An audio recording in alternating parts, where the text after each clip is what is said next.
दो किस्म की परसेप्शन हैं इस वक्त पाकिस्तान के मामलात को लेकर। एक तो ये है कि मुल्क के अंदर जो कुछ हो रहा है बिल्कुल ठीक हो रहा है।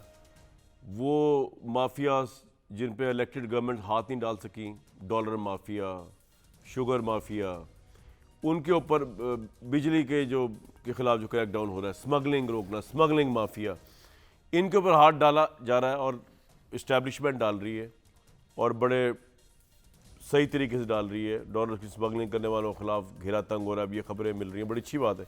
चीनी की स्मगलिंग के खिलाफ मुल्क भर में क्रैकडाउन हो रहा है। डॉलर नीचे आ गया, 22 रुपये 2 दिन में नीचे आया, पाउंड नीचे आया 8-9 रुपये। ये सब कुछ हुआ। आर्मी चीफ की मुलाकातें जब हुई बिजनेसमैन के साथ, बेसिकली इस्टेब्लिशमेंट जो हेड ऑन कर रही है। तो एक तो ये है पर्सपेक्टिव कि जी ये बड़ा अच्छा हो रहा है कि ये इलेक्टेड लोग, कॉम्प्रोमाइज लोग, मसलन चीनी के ऊपर वो कुछ नहीं कर सकते क्योंकि हर पार्टी जो है उसका कोई ना कोई फ़र्द जो है, अहम तरीन फ़र्द जो है, वो चीनी के बिज़नेस में मुलविस है और वो वहाँ से उसको इस तरीके से उसको इन्फ्लुएंस किया जाता है कि हुकूमतें बेबस हो जाती हैं। इसी तरह दूसरे मामला तो हम ये देख रहे हैं कि इस्टेब्लिशमेंट की ये काबिज जो है, क्योंकि वो न्यूट्रल है, उनका चीनी में कोई स्टेक नहीं, उनका डॉलर, वो चाहते हैं कि पाकिस्तान में ये चीज़ें कंट्रोल हो, स्मगलिंग रुके, बेहतरी हो। एक पर्सपेक्टिव ये है कि बहुत अच्छा हो रहा है। दूसरा पर्सपेक्टिव ये भी है कि इस मुल्क में अब रूल ऑफ लॉ की रिट नहीं रही। इस मुल्क के अंदर जो है अब जो है वो कानून, दस्तूर, आइन, इसकी धज्जियाँ उड़ गई हैं। तमाम पॉलिटिकल स्पेसेस ख़त्म हो गई हैं या ख़त्म होने जा रही हैं। पॉलिटिशियंस की स्पेसेस ख़त्म हो गई हैं। सदर मुमलिकत के ओहदे की कोई वकार नहीं है, कोई वक़्त नहीं है। अदलिया के फ़ैसलों की IG इस्लामाबाद को बुलाया जाए या IG लाहौर को बुलाया जाए, कोई सुनने को तैयार नहीं है। सब बेवक़्त तबाह हो गया। एक तरफ ये दूसरा पर्सपेक्टिव है। और आज सुप्रीम कोर्ट बार के अंदर जो है कोई एक अदालती एक वकला की तहरीक चलाने का भी मामला जो है वो शुरू हो रहा है कि अगर 90 दिन में इंतखाबात जो है शायद नहीं होते तो फिर अदलिया की तहरीक चलाई जाएगी। तो एक तरफ ये पर्सपेक्टिव है कि मौजूदा हालात में बेसिकली रूल ऑफ लॉ ख़त्म हो गया, पॉलिटिकल स्पेसेस, पॉलिटिशियंस की, मीडिया की, कानून की, जजों की, ये सब ख़त्म हो गई। मेरा वैसे पर्सपेक्टिव इसके ऊपर ये है कि अगर दूसरी वाली बात भी सही हो तो ये डिपेंड ये करता है कि ये जो हमारे पॉलिटिशियंस हैं, चलो उनकी बात करते हैं, ये इस काबिल भी है कि इनको ये पॉलिटिकल स्पेस दी जाए। जब ये पॉलिटिशियंस जो हैं, ये इनकी नाअहलियतें, इनकी करप्शन हमारे सामने आती हैं, जब कौम को तसल्ली इनके बजाय अनइलेक्टेड लोग दे रहे होते हैं, तो ये इस काबिल भी हैं। लेकिन चले मैं अपना पॉइंट ऑफ व्यू साइड पर रखता हूँ, इन दो पे बात कर लेते हैं, क्योंकि इस मुल्क के अंदर अगर इलेक्शन फौरी तौर पे नहीं होते, अगर दूसरा वाला पॉइंट ऑफ व्यू सही है कि इस मुल्क में कानून की हुक्मरानी इस वक्त चैलेंज हुई हुई है, तो फिर तो ये मुल्क जो है बड़े ही, जितनी भी इंप्रूवमेंट्स हो जाए इकॉनमी की तरफ, ये मुल्क ओवरऑल नीचे जाएगा। मेरे साथ फिरदौस आशिक अवान साहब मौजूद हैं, इरशाद भट्टी साहब मौजूद हैं और थोड़ी देर में बैरिस्टर अहमद पंसोता साहब भी वो भी साथ हैं, ज्वाइन करेंगे। अगर मैं आपकी इजाज़त से भट्टी साहब, पंसोता साहब से बात कर लूँ, फिर आपके पास आ जाऊँ। पंसोता साहब, पता नहीं आज आप थे इसके अंदर नहीं या नहीं थे, जो सुप्रीम कोर्ट बार की सारी आप लोगों की हुई है, वकला तहरीक को चला रहे हैं, और क्या वजह हो गई? जी सर, आज बेसिकली एक मीटिंग हुई है इनकी एंड आई बिलीव कि उसमें आई थिंक कोई तहरीक वगैरह चलाने का डिसीजन तो हुआ है आज, और I think probably restoration of democracy और आइन की बालादस्ती के लिए एक तहरीक चला रही है। रेस्टोरेशन ऑफ डेमोक्रेसी से मुराद क्या है सर? यहाँ डेमोक्रेसी नहीं है पाकिस्तान में इस वक्त आपके नज़दीक? नहीं sir, basically restoration of democracy से ज़्यादा जो restoration of constitution of Pakistan है ना जी, उसके ऊपर है। मतलब आपने देखा जिस तरह पंजाब असम्बली के इलेक्शंस हैं, फिर आपने देखा है कि जिस तरह अब इस वक्त एग्जिस्टिंग इलेक्शंस जो हैं उनमें जो वकला है उनका व्यू बड़ा क्लियर है कि आप बेसिकली जो इसको डिले कर रहे हैं ये कॉन्स्टिट्यूशन की वायलेशन है, लीगल वायलेशन है, तो उस एंगल से वो चलाना चाह रहे हैं। अच्छा भट्टी साहब, आप दोनों पर्सपेक्टिव आपके साथ मैंने रखे, आपके ख्याल में इस वक्त क्या पोजीशन है पाकिस्तान की? देखिए, पाकिस्तान यतीम, मस्कीन, गरीब, कर्ज़ों में जकड़ा हुआ, महंगाई, बेरोज़गारी, गुर्बत, ताकतवरों का पाकिस्तान, माफियाज़ का पाकिस्तान और पैसे वालों का पाकिस्तान। 24 करोड़ 60 लाख लोग जानवरों से बदतर ज़िंदगी गुजार रहे हैं। ये जो क्रैकडाउन हुआ है, इसको खुदा के लिए ना इसके साथ ना मिलाएं। ये क्रैकडाउन क्यों नहीं किया इमरान खान साहब ने? रिपोर्ट्स उन्होंने पब्लिश की, उनकी बहुत मेहरबानी, उन्होंने निशानदेही की, लेकिन उस रिपोर्ट्स में उनके बुज़दार भी आते थे, उस रिपोर्ट में उनके असद उमर भी आते थे, उस रिपोर्ट में उनकी वफाकी काबीना भी आती थी, उस रिपोर्ट में उनके जहांगीर तरीन भी आते थे, उस रिपोर्ट में उनके ECC भी आती थी, उस रिपोर्ट पर ना अमल हुआ ना कुछ हुआ, अद्वियात स्कैंडल ओमनी ग्रुप, शहबाज शरीफ साहब के ये शेयर्स, जरदारी साहब के शेयर्स। ये तो पीडीएम तो छोड़ देना, पीडीएम का तो नहीं चीनी वाली बात कर रहा हूं मैं। अच्छा, चीनी पे अगर आप चीनी की करप्शन हुई है फिर उसके बाद आ गई पीडीएम का तो काम ही नहीं था। उनका तो काम था हमने ईवीएम खत्म करना है, नैब खत्म करना है, अपनी स्लेटें साफ करानी है, करप्शन माफ करानी है, भाई की नायली खत्म करनी है, और अपनी मन मर्जी की कानून साजियाँ करके तो वो अपने आबाई वतन लंदन लौट गए, उनको तो छोड़ दीजिए। लेकिन ये जो क्रैकडाउन शुरू हुआ है और बिजली 590 अरब के लाइन लॉसेस और बिजली चोरी है, ये इस खुदा के लिए यार, उसका बिल हमें 13 टैक्स हम पे लगे हुए हैं जो हम देते हैं। तो ये, और फिर पाउंड्स नीचे आया, डॉलर नीचे आया, ये सब ठीक है। हाँ, डॉलर नीचे आया, पेट्रोल नीचे है, चीनी नीचे है, स्मगलिंग नीचे है। अब दूसरा पर्सपेक्टिव जो है कि पॉलिटिशियंस, मीडिया, कानून की बालादस्ती, दस्तूर, ये सब अपनी स्पेस छोड़ रहे हैं मौजूदा दौर में। इससे आप किस तक एग्री करते हैं? नहीं, आपका जो जवाब है ना वो तारीख में रिकॉर्ड हो जाएगा आज। जी, छोड़ रहे हैं। क्यों? उसकी वजह यह है कि इस वक्त एस्टैब्लिशमेंट ताकतवर हो रही है, इमरान खान ने इस मुकाम पे ला खड़ा किया है। जी, सारों का हिस्सा है इसमें, सबका हिस्सा है, सबका हिस्सा है। बात यह है कि डेमोक्रेसी कभी भी इस मुल्क में ना थी ना है। दो निज़ाम आए हैं, फौजी आमरीत और सिविलियन आमरीत। इसके अलावा कोई डेमोक्रेसी नाम की ना जमहूरियत है, ना पार्लियामेंट जो आवाम की उमंगों की, ना वोट की इज्जत है, ना सिविलियन बालादस्ती है, ना कुछ है।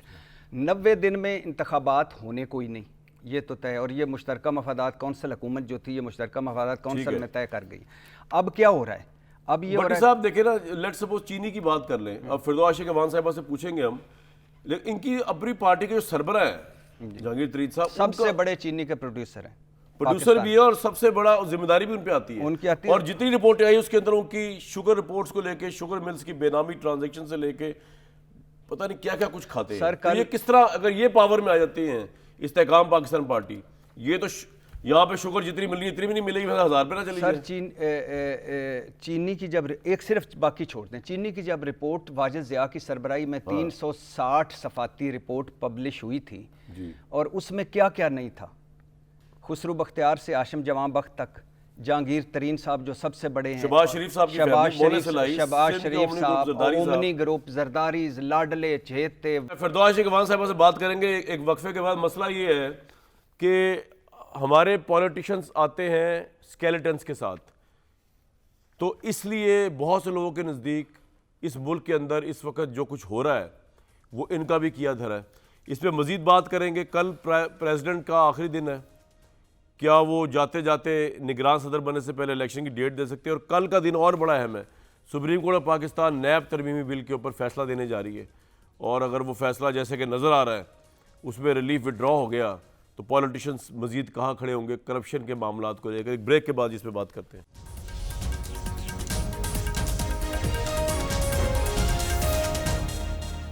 फिरदौस आशिक अवान साहिबा, थोड़ा बताइए कि इस वक्त वकला जो है वो तहरीकें चलाने पे गौर कर रहे हैं, वो कह रहे हैं मुल्क में रूल ऑफ लॉ जो है वो बुरी तरह ज़िच हुआ हुआ है, पॉलिटिशियंस भी है ये कंप्लेंट करते फिर भी आपका नहीं पता कि उनकी स्पेस ख़त्म हो रही है। कैसे देख रही हैं आप मुल्क के मौजूदा हालात को? कितना ज़रूरी है फौरी इलेक्शन हो और जान छूटे, तमाम जिम्मेदारियाँ ख़त्म हो बाकी लोगों की और इलेक्टेड हुकूमत आए? बिस्मिल्लाहिर्रहमानिर्रहीम। कामरान, सबसे पहली बात तो ये है कि इस मुल्क में रूल ऑफ लॉ, आइन की बालादस्ती, कानून की हुक्मरानी, जमहूरियत के रोने और वो तमाम दर्द जो आप सुनते हैं मीडिया में भी और हमारे पॉलिटिकल जो शख्सियात हैं जी, लेकिन इस सारे दर्द के साथ जुड़ा वो जो जमहूरी रवैया और जमहूरी कल्चर है, वो रूल ऑफ लॉ सबसे पहले तो हर सियासी जमात को, हर अदारे को अपने ऊपर लागू करना चाहिए।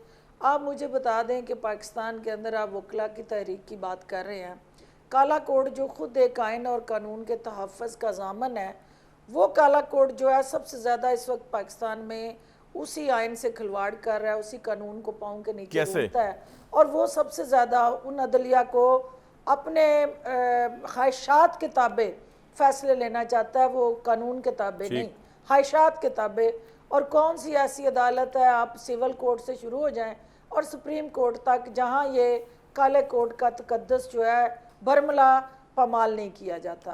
तो लिहाजा तहरीक वो चलाए जो खुद ठीक है और वो दूसरों को ठीक करने के लिए निकले। जो खुद काबिल इस्लाह है वो दूसरों की इस्लाह कैसे कर सकता है, पहली बात।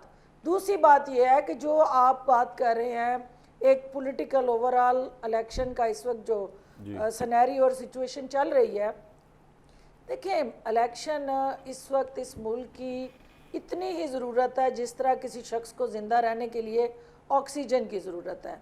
अब देखना ये है कि आपको नज़र आ रहा हो कि ये बंदा मर रहा है और ऑक्सीजन के बगैर ये सर्वाइव नहीं करेगा, तो आप जैसे तैसे है वो सिलेंडर कोई किसी तरह से हॉस्पिटल ना भी पहुँचे, प्राइवेटली कुछ मैनेज करके उसकी सांसों को बहाल करेंगे। इस वक्त जो आपका प्यारा मुल्क है वो आपने एक ब्रॉडर प्रोस्पेक्टिव में देखना है कि क्या इलेक्शन इस मुल्क का हल है।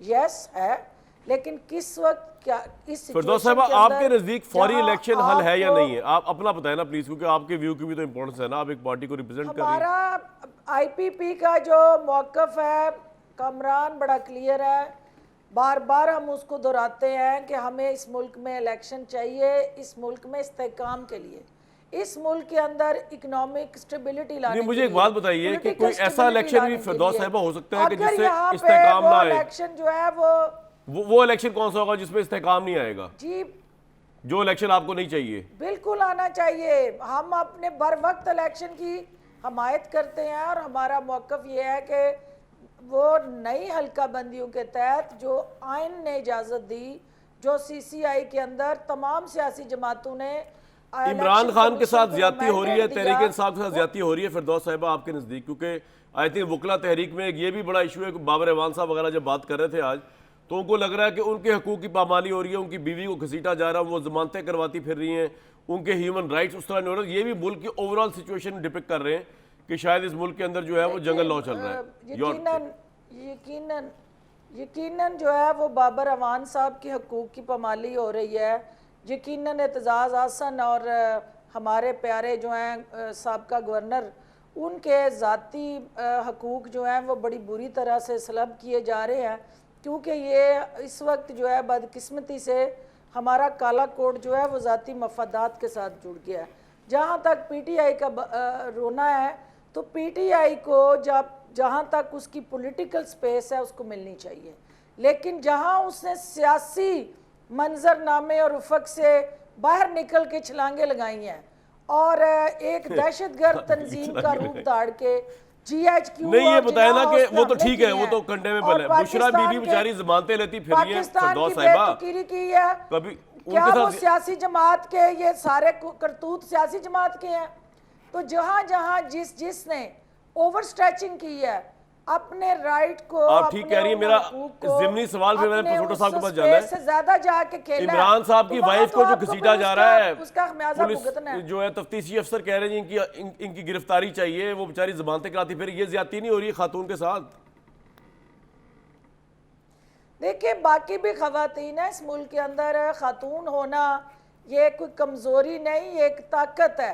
खातून होना जो है हमारे मुआशरे प्राइवेट खातून है ना, वो घर की खातून है, वो इसलिए कह रहा हूँ, सियासी ताल्लुक नहीं है। लेकिन खातून की आड़ में सियाकारियां नहीं छुप सकती। खातून होने की आड़ में आप अपना जो रोल है, जो मुझे बताए ना कि उनको ये क्या वो डेजिग्नेटेड किसी पोस्ट पे हैं कि पीटीआई की सेंट्रल एग्जीक्यूटिव कमेटी को वो चेयर कर रही हैं? क्या उनको पार्टी के आइन ने, जिस आइन के तकद्दस के लिए इस वक्त ये निडाल हैं, पार्टी के आइन में कहीं दर्ज है कि हस्बैंड जो है जेल चला जाए तो बीवी जो है वो सेंट्रल एग्जीक्यूटिव कमेटी को चेयर कर सकती है, डिक्टेट कर सकती है? पॉइंट आ गया फिरदौस साहिबा आपका। हासिल नहीं है तो जो खुद आइन की वायलेशन कर रहा है, अपने पार्टी के आइन पे अमल नहीं कर सकते, बिल्कुल जी, पॉइंट आ गया आपका के आइन के लिए कैसे ये दर्द और तकलीफ महसूस? मैडम बिल्कुल आपका पॉइंट आ गया। बैरिस्टर अहमद मनसोता साहब, मसला ये है कि आप क्या वकला रूल ऑफ लॉ की बात करेंगे? सबसे बड़ा तो काला कोड जो है ज़ाती मफादात के लिए यूज़ होता है। कानून का खिलवाड़ आप लोगों ने किया, जिस तरह जजेस की साहब तौहीन करते हैं, फैसलों को मानते नहीं, तो किस वजह से आप कह रहे हैं कि जी रूल ऑफ लॉ नहीं मुल्क में, हम तहरीक चलाएंगे, हम लीड करेंगे?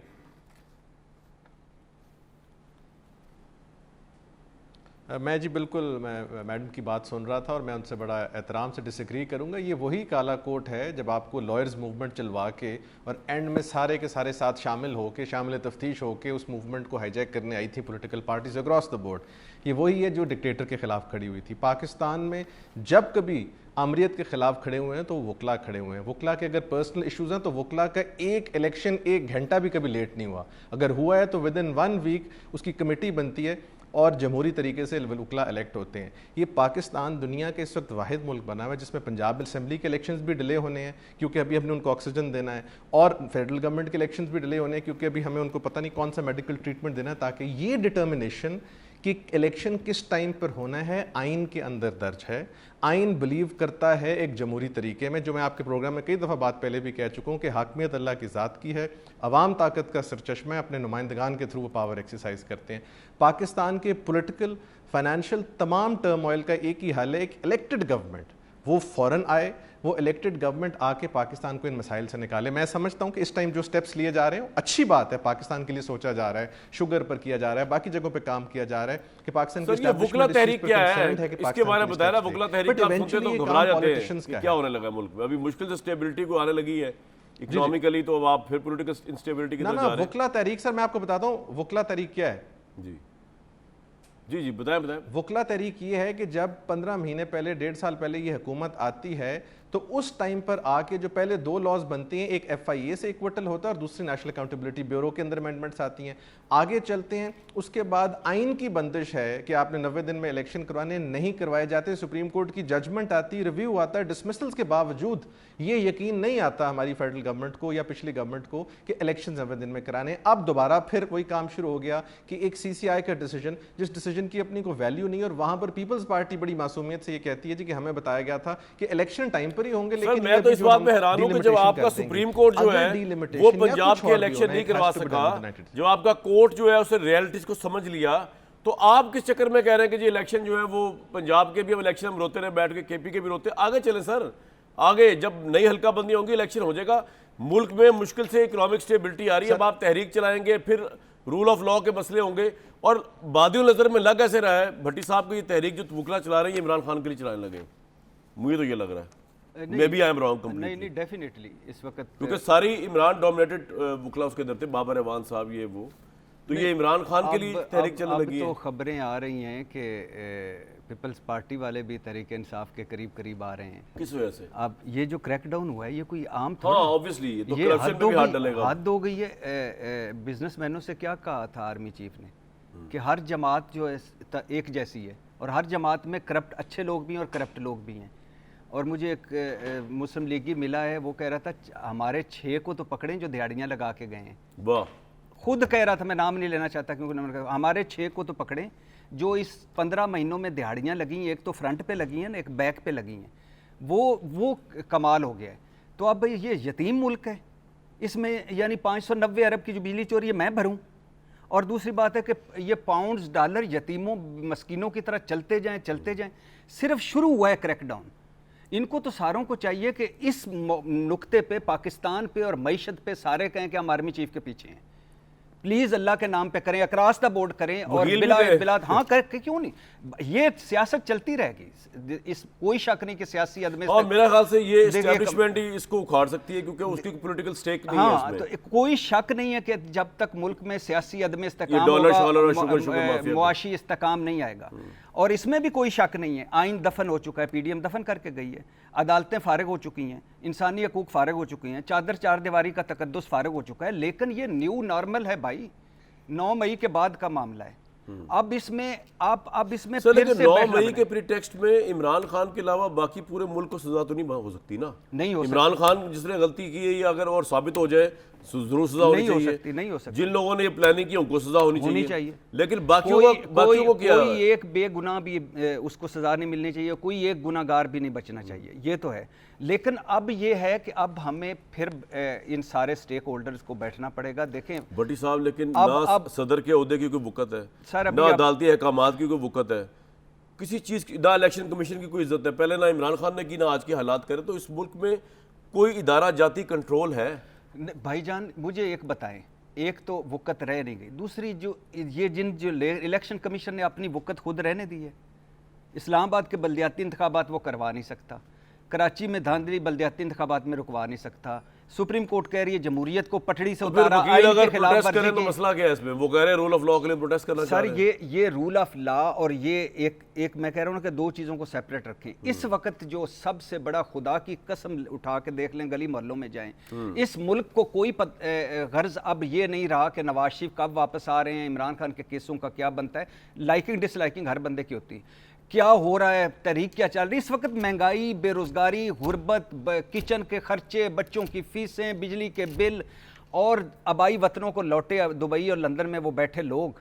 तो अब क्या करे बंदा? यतीम छोड़ दें इस तरह फिर से? अच्छा, दूसरी बात, आज अगर इलेक्शन होते हैं तो क्या गारंटी है कि सारों को लेवल प्लेइंग फील्ड मिलेगी? अगर लेवल प्लेइंग फील्ड नहीं मिलेगी, इमरान खान की बात कर रहे हैं, आपको बाकी तो सबको मिल अक्रॉस रही द है। बोर्ड, नहीं अक्रॉस द बोर्ड, क्या गारंटी है? कभी इलेक्शन शफाफ हुए ही नहीं इस मुल्क में, क्या शफाफ? और अगर लेवल प्लेइंग फील्ड नहीं, शफाफ इंतखाबात नहीं, तो ये इलेक्शन तो और बंद गली में ले जाएंगे। तो खुदा के लिए पहले जो चंद मसले हैं वो हल कर लें, और उसके बाद रूल ऑफ लॉ भी ज़रूरी है, आइन भी ज़रूरी है, सुप्रीम कोर्ट भी ज़रूरी है। लेकिन सबसे बड़े आइन शिकन ये कासिम सूरी साहब ने क्या किया ठीक था। है, पॉइंट आ गया और आपका। ये इन्होंने ये पीडीएम ने सुप्रीम कोर्ट को फारिग किया, आइन को फारिग फिरदौस किया। साहिबा, अगर ये जो क्रैकडाउन हो रहा है, जो आर्मी चीफ कर रहे हैं, एस्टेब्लिशमेंट कर रही है, स्मगलिंग, डॉलर, शुगरिंग के, इसमें अगर आपकी पार्टी के लोग भी आ जाए तो आप फिर भी लब्बैक कहेंगे, आप सपोर्ट करेंगे? दूसरी पार्टी के लोग होते हैं उनसे भी मैं पूछता, लेकिन मैं आप, क्योंकि आप भी एक पार्टी को रिप्रेजेंट कर रही हैं, अक्रॉस द बोर्ड होना चाहिए, ख्वाह वो चीनी का मसला हो, डॉलर्स का हो, दूसरे करप्शन के मामला हो। फिरदौस साहिबा, कामरान, पहली बात तो ये है कि जो जहांगीर तरीन साहब के हवाले से आपने बात की है, मैं उसको क्लियर करना चाहूँगी जी जी, कि जहांगीर तरीन साहब ने हुकूमत वक्त इमरान खान साहब की हर तरह की फ़रौनियत और पंजाब के अंदर और वफाक के अंदर हर अदारे को उन्होंने इस्तेमाल करके उनको हर फोरम पे वो सबूत और किसी न किसी मिसकंडक्ट और बेज़ाब्तगी के लिए जितनी कोशिशें की, जो हाथ पाँव मारे, उन्हें नाकामी हुई, क्योंकि वो सिर्फ एक प्रोपेगेंडा है। और आज भी हम ये कहते हैं कि कोई भी ऐसा शख्स, देखिए इस मुल्क में कारोबार करना कोई जुर्म नहीं है, लेकिन उनका काम है चीनी की प्रोडक्शन करना और चीनी को मार्केट में देना। आगे मार्केट के अंदर जो फोर्सेस हैं हमारी, जो एडमिनिस्ट्रेशन है, जो हमारे वो तमाम फ़ौज, ज़फ़र मौज आपके और हमारी टैक्सों पे पलने वाले वो अफसरान हैं, उनका काम है उसको रेगुलेट करना, उन चीज़ों को देखना, डिमांड सप्लाई को बैलेंस करना, स्मगलिंग को रोकना। मैं तो आपको सिर्फ ये कह रहा हूं कि अगर एस्टैब्लिशमेंट क्रैकडाउन करती है, जो है वो आपका जो प्रोडक्शन कर रहा है, ठीक है, आप ये कह रही है कि जहांगीर तरीन बेगुनाह है, चेक कर सकता। मेरा सवाल सुन लें, मैं ये कह रहा हूं अगर क्रैकडाउन इस पे भी होता है, आपकी पार्टी के ऊपर भी इस हवाले से होता है, तो आप लोग फिर तो नहीं ना क्रैकडाउन पे तनकीद करेंगे, जिस तरह के पीपल्स पार्टी के मुतालिक अभी भट्टी साहब कह रहे हैं कि वो बड़ा माइंड कर रहे हैं कि सिंध में जो क्रैकडाउन शुरू किया है एस्टैब्लिशमेंट ने। देखिए, सबसे पहली बात तो ये कि चीफ ऑफ आर्मी स्टाफ ने जिस तरह इस मुल्क को बचाने के लिए और इस गर्दाब, भंवर और इस वक्त जो डूबती नाव है उसको किनारे लगाने के लिए जो बेड़ा उठाया है, आईपीपी उनको भरपूर सपोर्ट करती है और उनके हर उस इक़दाम को सराहती है जो इस मुल्क में इस्तेहकाम लाने का बायस बनेगा। वो क्रॉस द बोर्ड हर वो शख्स जो किसी तरह इस मुल्क को ज़ख्म देने में, लूटने में, मसाइल का शिकार करने में और इस मुल्क को कमज़ोर करने में मुलव्वस है, वो ब्यूरोक्रेट है, सियासतदान आपका है, ये पॉइंट आ गया, मीडिया के अंदर बैठा है, सिविल सोसाइटी का हिस्सा है, वोकला है, उसको आइन और कानून के तहत ना सिर्फ बेनकाब होना चाहिए बल्कि कड़ी से कड़ी सजा मिलनी चाहिए। और आईपीपी कभी भी किसी ऐसे शख्स के पीछे खड़ी नहीं होगी जो पाकिस्तान के असास, पाकिस्तान के इस्तेहकाम और पाकिस्तान के कौमी। जी बिल्कुल ठीक है जी, आपका बयानी आ गया। तो लिहाजा भट्टी साहब, बात ये है कि फिरदौस साहिबा कह रही हैं कि चीनी में जहांगीर तरीन साहब के साथ ज्यादती हो रही है, उनका नाम होना नहीं चाहिए, हालांकि जितनी रिपोर्ट्स उस ज़माने में आई अभी आई, क्योंकि सबसे बड़े आई थिंक प्रोड्यूसर ही जहांगीर तरीन साहब है, इसलिए उनका कहीं ना कहीं जिक्र आई जाता है, वो ज्यादती हो रही होती है उनके साथ। और आपको लगता है क्रैकडाउन अगर हुआ तो फिर इस्टेब्लिशमेंट ये नहीं देखेगी कि कौन जहांगीर तरीन, कौन शरीफ फैमिली, कौन ओमनी ग्रुप? पहली बात तो ये है कि क्योंकि आम आदमी को अगर मैं समझता हूं कि ब्लेसिंग होगी, ये आर्मी चीफ को मैं इस प्लेटफॉर्म से इतनी दफ़ा मुख्तलिफ बातें कहते हैं, चीनी सस्ती करके चीनी माफिया जो कोई भी है उसको अगर तोड़ देना तो मैं समझता हूँ कौम दुआएं देगी। अब आप बताएं। इसमें कोई शक नहीं कि अल्लाह करे ये फ़ौज और आर्मी चीफ की ये मुहिम में कामयाब हो जाए, अल्लाह करे। इसका डायरेक्ट फ़ायदा मुझे और आपको और इस मुल्क को होगा। चीनी कहना चाह रहे थे आप। बाकी जहांगीर तरीन साहब का जहाँ तक मामला है, जहांगीर तरीन साहब इस मुल्क के सबसे बड़े शुगर प्रोड्यूसर हैं। जहांगीर तरीन साहब का जो नाहली का है फैसला 90 सफ़ाती, ज़रा वो पढ़ लें। जहांगीर तरीन साहब ज़ाती मुलाजमीन के नाम पर इनसाइडर ट्रेडिंग करते पकड़े गए, जुर्माना दिया, 14 साल की सज़ा से बच गए। मुशर्रफ दौर था उस वक्त, वो बच गए। नहीं, दौर तो यही था। नहीं, अच्छा, उस ज़माने में आप कह रहे हैं। और दूसरा जो शुगर कमीशन रिपोर्ट आई उसमें डबल खांचे, डबल खाते, टैक्स चोरी, जाली इंपोर्ट, जाली एक्सपोर्ट, जाली तरीके से ली गई सब्सिडीज़। और जब इमरान खान ने इनको पकड़ा, एक अच्छा काम जो किया, रिपोर्टें इमरान खान ने पब्लिक की, और जब पकड़ने लगा जमहूरियत छुई मुई बन गई, नया ग्रुप वजूद में आ गया और वो थिन मेजॉरिटी को ब्लैकमेल करना शुरू कर दिया। ये वो मगरमच्छ हैं जिनको हम ग्लैमराइज करते रहते हैं। ये जहांगीर तरीन साहब जो आज पीडीएम की नज़र में इस्तेकाम पार्टी के हेड हैं, ये इनकी कल नज़र में चोर थे, डाकू थे, शुगर लुटेरे थे, पीडीएम की सारे, नज़र में। हाँ सारे थे। और फिर अचानक क्योंकि हमारा मफाद ने इस तरह है। ये हमजा शहबाज को जिस दिन जहांगीर तरीन साहब मिलने गए थे उस दिन आप वो पीछे बैकग्राउंड पे वो सारी नहीं चलती हुई देखी थी। क्विकली फिरदौस साहब आप रिस्पॉन्ड कर रहे हैं, आपके पार्टी के सरबराह के मुतालिक बात हुई है।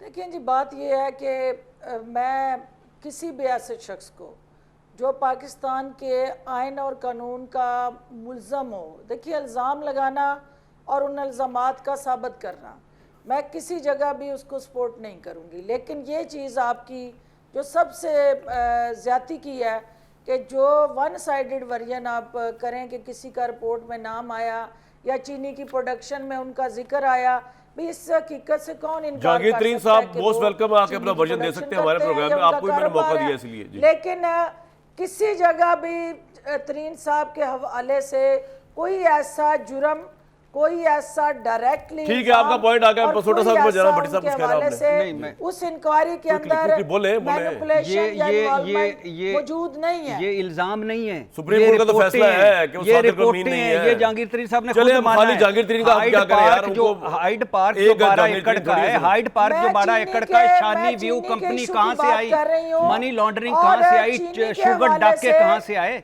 हम अक्रॉस द बोर्ड अगर तहरीक इंसाफ के मुल्ज़म हैं उनको पकड़ना चाहिए, लेकिन पीडीएम मुस्लिम लीग छोटा साहब से और मैं जरा इनके एक चीज पकड़ना बोलूं। छोटा चाहिए। भाई नए आर्मी चीफ कहने लगा था, नए चीफ जस्टिस आ रहे हैं। कामरान नहीं, बात ये फिरदौस है साहब, कि जो आपको जिस प्राइवेट चीज़ बिजनेस थोड़ी जमात पता है में जहांगीर तरीन साहब का, आपको आपका fair बनता ही नहीं डिफेंड analysis करना करना मजीद चाहिए से। भट्टी साहब जी जी, नहीं, इनको फेयर एनालिसिस करना चाहिए।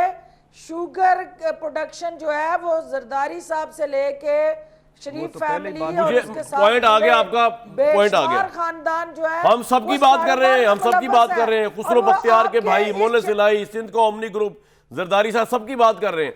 और आप ऑब्वियसली नहीं पता होगा आपको इन मामलात का। जहांगीर तरीन साहब को कोई बंदा आके यहाँ पे मोस्ट वेलकम।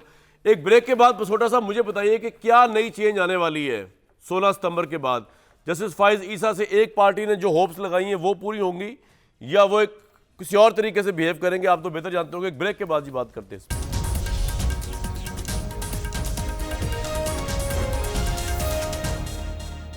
पसोता मेरे भाई, चीफ जस्टिस चेंज हो रहे हैं, नून लीग ने होप लगाई हुई है नवाज शरीफ साहब को इंसाफ मिलेगा। आपकी क्या रीडिंग है? हालांकि ये कहना ही जो है ना वो बड़ा अजीब सी बात है कि नए आने वाले चीफ जस्टिस को कॉन्ट्रोवर्शियल कर देना, बट व्हाट्स योर टेक? नए चीफ जस्टिस आके इलेक्शन को लेकर, नवाज शरीफ साहब को लेकर, इमरान खान को लेकर क्या आप समझते करेंगे ऐसा जो पहले नहीं हुआ? देखिए जी, नए चीफ जस्टिस साहब की दो बातें हैं। पहली बात तो ये कि उन्होंने जो भी करना है वो आइन के पैराए में रह के करना है, और जो जितना हम काजी फाइज साहब को जानते हैं क्योंकि हम उनके आगे रेगुलर पेश भी होते हैं सुप्रीम कोर्ट में, लोगों की जो एक्सपेक्टेशंस है ना उनके ऊपर काफ़ी हद तक पानी फिरेगा। बल्कि मैं एक शेर की सूरत में कह दूंगा कि हम तो समझे थे बरसात में बरसेगी, मैं आई बरसात तो बरसात ने दिल तोड़ दिया। काफियों के दिल टूटने वाले हैं, बिकॉज वो ही समबडी जो कि हमेशा अपने पास में डिसीजंस जो हैं अपनी कॉन्स्टिट्यूशन का फोल्ड किया। ठीक है, जबरदस्त। जी कंटिन्यू करें। अच्छा सर, मेरी गुजारिश ये है कि ये ज्यादती कर रहे हैं उनके साथ इस किस्म की एसोसिएशन या उनको इस किस्म का पोर्ट्रे करके। उनके पास ऑप्शन कोई नहीं है but to stay with the constitution of Pakistan. और वो, मैं उमर अता बंदयाल साहब की भी बहुत तारीफ करता हूँ, उन्होंने अपना वक्त गुजारा, पर बंदयाल साहब की तबीयत जो है वो और तरह की है। He is very magnanimous. जहाँ पर बात आती है काजी साहब की, काजी साहब बड़े सख्त आदमी हैं, अगर किसी चीज़ पर स्टैंड लेंगे तो बड़ा खड़का के स्टैंड लेंगे। तो मैं वही बार बार कहता हूँ कि बहुत सारे जो दिल हैं वो टूटने वाले हैं, और बहुत सारे दिल जो समझते हैं बिल्कुल नहीं टूट सकते वो भी टूटेंगे। यहाँ पर आइन की सुप्रीमेसी होगी, वही रूल करेगी। और मुझे उम्मीद है कि अगर वो इसके अलावा नहीं किसी और तरफ जाते हैं तो उनको शायद पाकिस्तान जैसे जस्टिस फाइज ईसा का इमरान खान के साथ एक एपिसोड रहा है, तो मुस्तफा साहब आप क्या समझते हैं कि इंसाफ बैठेंगे फाइज ईसा साहब उन केसेस में जिसमें इमरान खान पेश होंगे, या बैठना चाहिए? लेकिन जब आप चीफ जस्टिस पाकिस्तान होते हैं तो फिर शायद स्ट्रिक्टली स्पीकिंग वो प्रिंसिपल अप्लाई नहीं करता कि आप नहीं बैठेंगे। बिल्कुल बैठें, जरूर बैठें, उनके पास ओथ है। मैं तो हमेशा कहता हूं कि हर जज ऑफ सुप्रीम कोर्ट और हाई कोर्ट जो है he is bound by his oath, और वो बिल्कुल फैसले करें। बिल्कुल ठीक। भट्टी साहब, रुति बदल गई, नवाज शरीफ साहब वापस आ रहे हैं, जरदारी साहब फ्लरिश कर रहे हैं। इमरान खान इस वक्त अगर अकेला रह गया है तो अपनी हरकतों की वजह से तो रह गया, लेकिन आपके ख्याल में इतना करिस्मेटिक लीडर एक ज़माने में था, अकेला क्यों रह गया? बड़े बड़े लोग छोड़ गए, फिरदौस साहिबा छोड़ गई, फवाद चौधरी छोड़ गए, असद उमर साहब ऑलमोस्ट छोड़ गए, 3-4 लोग ही रह गए। उनके साथ पार्टी जिस तरह बिखरी उस तरह नून लीग नहीं बिखरी, उस तरह बड़े बड़े टफ टाइम है उनके ऊपर भी। हुआ क्या? बाकी तो बहुत दफ़ा डिस्कस कर चुके हैं कि क्या हुआ। 14 महीनों का बयानिया मीर जाफ़र मीर सादिक से 9 मई बुखारी चली गई, 9 मई तक जो कुछ हुआ। और लेकिन मैं फिरदौस साहबा को अक्सर सुनता हूँ और मेरे जहन में एक आता है कि बंदे को पार्टी छोड़नी चाहिए मगर ग्रेस के साथ। हमने उस वक्त आवाज़ उठाई जब आज़म खान और शहजाद अकबर ने इनको ऑफिस में बुलाकर जिस तरह निकाला एक इलेक्टेड आदमी को, यानी ये जीत के तो खैर बड़ी आवाज़ उठाई थी मैडम के लिए। और जिस तरह के बिलो द बेल्ट इल्ज़ामात लगाए इन पर, उस वक्त भी हमने आवाज़ उठाई। लेकिन हमारे साथ तब्दीली बुखार में सबसे आगे 102 बुखार था इनको भी। हाँ, तब्दीली आई नहीं, आ गई है। जिसके साथ जाती अब आएगा कप्तान, बनेगा नया पाकिस्तान। और पाकिस्तान के लीडर नहीं है इमरान खान, मुस्लिम उम्मा के लीडर हैं इमरान खान। एक ही लीडर है पाकिस्तान में, बाकी तो चोर उचक्के लुटेरे डाकू, ये फिरदौस साहबा कहती थी। बुशरा बीबी एक घरेलू खातून है, पाकबाज खातून है, खबरदार उन पर कोई इल्ज़ाम लगाए, ये फिरदौस साहबा कहती थी। और मरकज़ से जब निकाला गया इनको तो पंजाब में रखा गया। बुज़दार की ये तर्जमान बनी, साईं उस्मान बुज़दार, जिसने मंजी ठोकी। तो उस वक्त भी इन्होंने इमरान खान की बसीरत को दाद दी थी कि देखा कप्तान ने मुझे नई इनिंग्स दे दी और नया यहाँ काम। उस वक्त एक्सपोज नहीं हुए होंगे इमरान, मैं पूछ लूं इनसे। अब नहीं, सिंपल मेरी बात, सिंपल छोड़ना, पता चलना, इलेहदा होना। तो हम भी सारे तब्दीली में थे, हमने भी देखा कि तब्दीली नहीं आई, तो हमने भी तो बड़ा सपोर्ट किया था भाई। लेकिन ग्रेसफुली जाना चाहिए। अब बिलो द बेल्ट इल्जामात, वो इल्जामात जो लगाने ही नहीं चाहिए। मेरे सामने कोई बिलो द बेल्ट इल्जाम कभी लगाया, लेकिन जी फिरदौस खान साहब, you have right to comment. पहली बात तो ये है कि जो तब्दीली इरशाद भट्टी साहब ने देखी, सोची, विजुलाइज की, वही सारे पाकिस्तान की अक्सरियत अवाम जो है और ओवरसीज़ पाकिस्तानी वो ख्वाब सजाए खान के साथ खड़े हुए, ज्वाइन किया और फ्रंट फुट पे आके उनके उस बयानियों को हैमर किया। और बिल्कुल ठीक ये कह रहे हैं कि मैंने हर मोर्चे पे उनके साथ खड़े होके उस वक्त तक उनका भरपूर दफा किया जब तक उनका टारगेट सियासी मोर्चे थे, सियासी गोलाबारी वो करते थे, सियासी कायदीन पे और सियासी जमातों पे।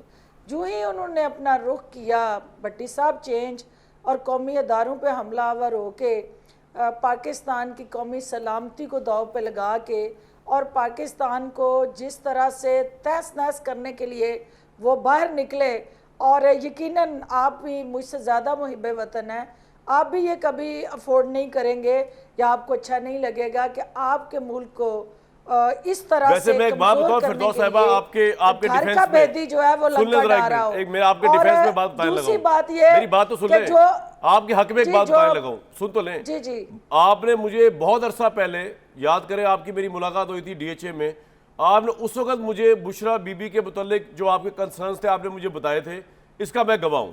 और उस वक्त आपने ओपनली नहीं कहे थे, यानी कि उस वक्त जी, तो मैं ये इसका मैं गवाह हूं कि बुशरा साहबा के मुतालिक उस वक्त भी आपके कंसर्न थे जी। दो दूर के ढोल सुहाने होते हैं भट्टी साहब, जो ही आप करीब जाते हैं, जो इंफॉर्मेशन मिनिस्टर होता है उससे ज़्यादा कोई नहीं करीब से देखता। और बदकिस्मती है, तकलीफ है, हमें दुख होता है कि हम जिस लीडर को रहबर समझ रहे थे, वो आपको लीडर तकलीफ हमारा होती है भट्टी साहब जो आपने राज़न साबित डिफेंड किया, हुआ और मुझे तो उसने खैर हम तकलीफ निकल गई जिस दिन सबके- बुजदार को उसने लगाया हम था। सबके ख्वाबों फिरदौस को साहिबा पॉइंट आ गया तार-तार आपका, कर मैंने दिया। गवाही भी दे दी आपकी, ये तो और आप आज भी पाकिस्तान बुशरा के साहब अंदर के जो हवाले से। सूरत बाकी हाल आप है अपने में था। भट्टी साहब, आज वो उसके पीछे बुशरा नहीं, बीबी नहीं, का पहली किरदार बात तो है। ये है कि पहली आप बात तो क्यों ये है भूल कि जाते हैं इस बात को वो कि एक- खुफिया तौर एक पर औरत वो ने इस कंसर्न्स पाकिस्तान बता रही को थी आज नहीं, नहीं, इस मुझे मैच बताया में था। और पहुंचा दिया। ओपनली वो डिफेंड उस कर वक्त रही थी। पार्टी में और थी ना दूसरा यार। नहीं, क्यों पार्टी में यार, क्या होती है पार्टी? अगर ये एज ए एडवाइजर इस्तीफा दे के भी मुंह पे मैं मारती आपको और कहती मैं भट्टी जा रही हूँ, साहब, मैं मैं आप आपको हमारे जवाब इदारों दे पर रही हूँ। हमला आवर हैं, तो हम मान जाते। फिरदौस साहबा करिए, आपको जवाब दे थोड़ी ना है, वो अपने ज़मीर नहीं को नहीं, जवाब मैं दे। उन फरदौस साहबा से मैं जवाब आपको नहीं ले जवाब रहा। दे नहीं हूँ। मैं जब फिर ये लेकिन देखें, मैं ये ये मैं मैं तो आपको कह ये रहा हूँ कहना चाहती कि हूँ जब कि काश उस वक्त छोड़ना चाहिए जब आपको भरिया इमरान मेला हो, खान जब के आपको दर्द के निकाला जा साथ-साथ चुका हो, खत्म हो इस चुका हो, मुल्क का कि वकार हुकूमत भी, खत्म हो चुकी हो, इस फिर मुल्क क्या के आपका वकार, करना, इस ये मुल्क ना की कौमी करना। सलामती। जब बंदा जवाल में हो और उस वक्त फिर बिलो द नहीं, बेल्ट नहीं, हमले नहीं, हो रहे हो, नहीं। आप एक साथ नहीं, रहते बिलो हैं। द बेल्ट क्या हमला ऐसा किया जी नहीं। इन्होंने? अभी यानी बताया ना, क्या रियासत और बिलो द बेल्ट? सियासत, क्या रियासत और सियासत दोनों को साथ चलाना है आपने, ऐसा नहीं हो सकता। चलाएं जी, चलाएं, कि बिल्कुल सियासत के जहांगीर लिए तरीन आप साहब के रियासत साथ पे चलाएं। हमले जब करें। ये भी हमलावर होंगे, यहाँ भी से भी छोड़ जाइएगा, आगे चले जाइएगा। पहले पीपल्स पार्टी थी, फिर काफ लीग मैं थी, फिर रियासत के साथ आपको नजर फिर आऊंगी। हाँ, फिर उसके रियासत बाद और तहरीक इंसाफ सियासत थी। दोनों को साथ लेके चलना है। देखिए जी, टू बी फेयर टू फिरदौस आशिक अवान साहिबा, ठीक है पार्टी उन्होंने चेंज की, उनका राइट है, लेकिन इनका अपना वोट बैंक है, ये अपने वोट बैंक की बेस पे जो है वो अपनी स्ट्रेंथ बिल्कुल सही गेज कह रहे हैं, करती हैं, सही कह रहे हैं। और इनकी मर्जी है, जिसके साथ चाहे इनको अगर अवाम सियालकोट की वोट देती है तो हम और आप कौन एतराज कर सकते हैं। बसोता भाई ये बताइए कि इससे आगे ये जो हम शुरू में प्रोग्राम के हिस्से में जो बात कर रहे थे, ये जो स्पेसेस खत्म हो गई हैं, ये कोर्ट जो है, आप ये मुझे कहा है कि जब जस्टिस फाइज ईसा आएंगे तो ये डिफरेंट होगा मामला, तो आप ये कहना चाह रहे हैं कि ही मीन्स बिजनेस। अगर फाइज ईसा साहब ये कहते हैं कि 90 दिन में इलेक्शन होने हैं तो इलेक्शन कमीशन को कराने पड़ेंगे, आप ये कह रहे हैं मुझे कि वो भी उतने ही मजबूर होंगे इस चीज जैसे जितने अता बंदयाल है। मैं ये कह रहा हूँ कि उमर अता बंदयाल साहब के बारे में पहले कहा था कि उन्होंने कानून के मुताबिक तमाम फैसले दुरुस्त किए, बट जब इम्प्लीमेंटेशन आई तो वो ऑफ कोर्स थोड़ा सा उन्होंने डिसिस्ट किया, उन्होंने जुडिशल रिस्ट्रेंट एक्सरसाइज किया। काजी साहब शायद वो रिस्ट्रेंट एक्सरसाइज नहीं करेंगे। अच्छा। काजी साहब कान से पकड़ के फैसले मनवाएंगे भी, और ये फैसले यहाँ पर 90 दिन के अंदर होंगे भी। उसकी वजह ये कि ये कंटिन्यूटी हर आदमी की तबीयत होती है, डिफरेंट होती है। इज़ अ रिस्पेक्टेबल जज, हम उनकी इज्जत करते हैं, आई एक्सपेक्ट कि वो ये काम करें, आइन को ट्रू स्पिरिट में इंप्लीमेंट करें। We don't want anything else from him. हम पॉलिटिकल केसेस सुन के थक गए नवाज अदालतों में। शरीफ साहब हम को चाहते हैं कि इंसाफ जो आइन मिलेगा की फाइज ईसा साहब से, आपके एज अ नजदीक लॉयर, जो as a Noon league citizen of एक्सपेक्ट कर रही है? पाकिस्तान,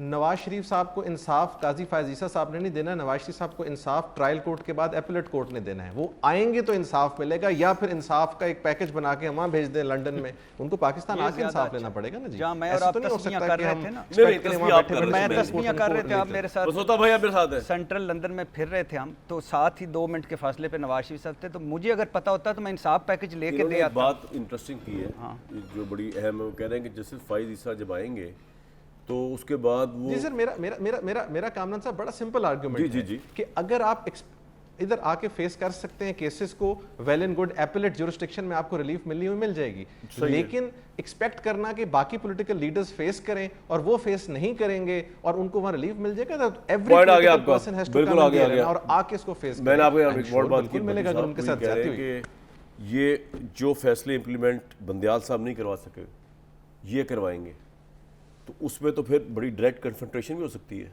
बिल्कुल हो सकती है, लेकिन मेरा ख्याल है कि अब जो सदर साहब जब जाएंगे, या निगरान हो वो जाएंगे तो निगरान या हो कायम जाएंगे ना यार, मकाम हो उनको तो जाएंगे। छोड़े, हम तो जो ताकतवर लोगों की बात कर रहे थे, चीफ जस्टिस का इदारा जब है। मेरे आप सदर की जब बात कर मेरे sweet and short chief justice साहब गुमनाम ना हो जाए।